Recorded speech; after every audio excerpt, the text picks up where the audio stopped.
cup of blessing which we bless, is this not a sharing in the blood of Christ?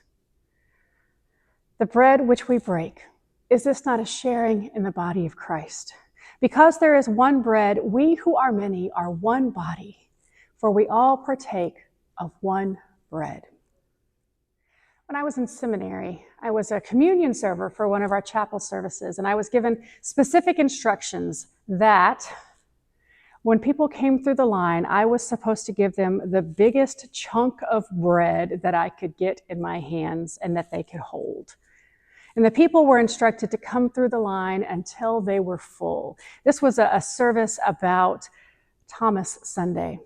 St. Thomas, who said, "Unless I can touch the wounds of Jesus, I cannot believe." And the point of that sermon and the point of that service was that God is abundant, and that God is the one whose abundance provides well beyond what we know, well beyond what we are prepared for, and well into the world. In fact, sends us into the world to live this abundance. Communion shapes our ethical lives. It sends us out into ministries of reconciliation and justice and compassion. Communion sends us out into mission. It feeds us for mission and then sends us out into mission. It forms us into people who are capable of, and in fact made for, ministries of reconciliation and peace and justice and compassion. That's why we come to this table week after week after week. We come to this table because here we are formed, here we are called, and here we are sent. The church is the place in this world where people don't have to wonder if there is enough or if they will be accepted. There are too many places like that. Here there is more than enough room, more than enough grace, more than enough love, more than enough bread for all of us.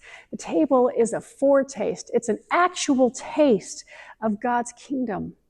And it forms us into little kingdom people, little kingdom pods, little kingdom seeds to go out into the world so that we can continue to grow God's kingdom beyond the walls of the church, so that the kingdom grows in us and through us and around us, so that all the world comes to know we live in God's kingdom.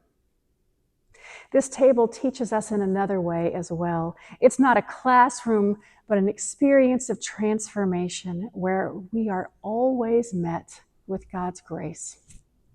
Throughout this series, I hope I have shown you the goodness of God available to you at this communion table. I hope that you come hungry next Sunday.